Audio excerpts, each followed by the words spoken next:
All right, I have the pleasure of sitting down with the first female governor of the state of Arkansas, Governor Sarah Huckabee Sanders. Thank you so much for taking the time to speak with us today. Absolutely, it's a pleasure. All right, we will jump right into it. Everyone's favorite. Let's talk about money. You have made significant strides when it comes to tax cuts, specifically corporate taxes, personal income tax. Where are we in your plan to phase out personal income tax? Well, I'm really proud of the fact that my first year in office, we were able to cut taxes not once, but twice, returning about $300 million back to individuals and businesses across the state, really rewarding the hard work of Arkansans.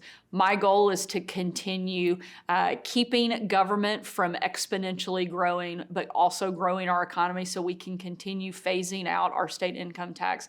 It's not something we can do overnight. We want to be smart and responsible through that process, but I'm confident that we can continue chipping away at that state income tax until we get it to zero. Now, one of the things I love that you say is you vow to keep money in the pockets of Arkansans, but it's not just about tax cuts. It's also about increasing the average income in Arkansas. So what is your plan when it comes to increasing the average income so we can stay competitive and continue to drive people to Arkansas? I think there are a number of things that we have to do as a state to really be competitive. We're no longer just competing with Mississippi and Texas and the states immediately around us. Arkansas has to compete in the global economy. So one of the first steps is phasing out that income tax. But one of the biggest pieces of that is really giving people a solid foundation. And you do that by making sure that every student in the state has access to a good quality education so that you're putting them on a pathway to do whatever it is that they want. We want every child to be able to grow up and succeed and fulfill whatever dream they have right here in our home state. And we do that best by making sure they have all the tools and resources to be successful. I'm a big believer that education is the very first and most important part of that foundation. It's why we spent so much time focusing the first part of this past year on passing and implementing Arkansas Learns, which is the most comprehensive transformational education package, certainly in our state's history, maybe anywhere in the country, to really help give every student an opportunity to succeed. Now, speaking of Learns, how has your, personal life as a mom, you were the first mom to hold the position of the White House press secretary, first mom here in Arkansas to hold this position as governor. How has being a mother influenced your stance on education? You know, being a mom influences not just how I see education, but honestly how I see everything. I have a sixth grader, a fourth grader, and a second grader. So I'm living the policies that we're implementing, not just on education, but on safety and security in our communities, on job creation and job growth. I want my kids to stay in Arkansas. I don't want them to move off. So I want to make sure that they have all the opportunities to keep them here. And every decision I make, I know will have a direct impact on my own kids as well as every kid growing up in Arkansas. It's not something I take lightly, but it is something that I think really drives and motivates me to focus on how we make sure every individual, every kid has the ability to be successful. I know that each one of my three kids learns very differently. And so that trying to shove kind of a one-size-fits-all down their throats isn't going to work. And so making sure that there is opportunity for every student, however they need to learn, is accessible, and really empowering parents to make those decisions is critical for our state's long-term success. And I think you touched on it just there. You're trying to get away from that one-size-fits-all education policy and kind of state of mind. So with that in mind, some people are a little critical, when it comes to certain aspects of Learns. Obviously, there are great achievements and success in Learns, but some people are a little critical. So when it comes to the voucher program and when it comes to, just different aspects of Learns, how do you respond to some of that criticism? You know, I don't think that any child, not just in Arkansas, but anywhere in the country, should be trapped in a failing school because of their zip code or how much money their parents make. I want to make sure that every kid has the tools and the resources and is able to go to the school that best fits their needs. And so whether that's a public school, a private school, a charter school, or homeschool, we want every kid to have the opportunity to succeed. And so we have to open up opportunity. And I think that by empowering parents and opening up education freedom accounts, we're giving that ability to every family to really decide how best and where their kids can be educated. And just switching gears, you've also taken a really hard stance on the prison system. And so when it comes to the prison system, you passed the Protect Arkansas Act, which would lengthen the duration of prison sentences for violent offenders. But with that comes overcrowding, understaffing. So where does your plan stand currently in terms of overcoming that? We're still moving ahead. One of the first times in the last 2 decades that we have set aside and allocated money to actually build a new prison. Look, it's not the most fun topic and certainly not the most fun place to spend money, but unfortunately it's one of the most necessary.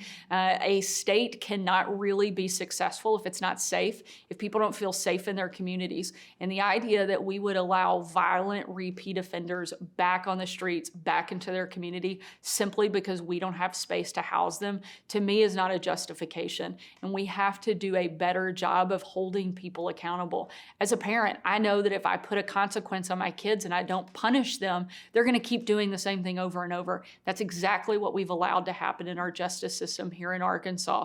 We give people a sentence, they serve a fraction of that time, and they're right back out on the streets and right back to doing some of the same things that got them there in the first place.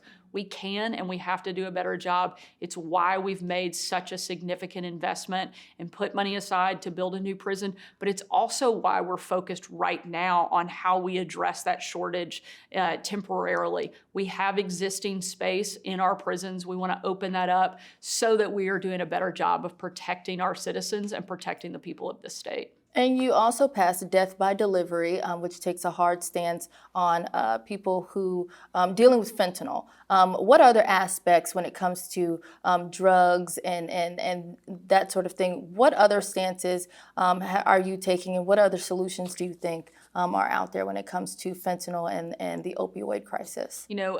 Unfortunately, I think you would be hard pressed to find a single person in the state of Arkansas who hasn't been impacted by the drug epidemic that is ravaging our country. Whether they know somebody directly or they've dealt with it within their own families, it is widespread, and it's something that we can't ignore. I think fentanyl is not only so incredibly dangerous, but we're seeing a just massive influx of that into our communities and putting harsher penalties. We're hopefully taking a hard line here in the state of Arkansas, where the cost of doing business in our state is going up for people who want to break the law. Those harsher penalties matter and they make a difference.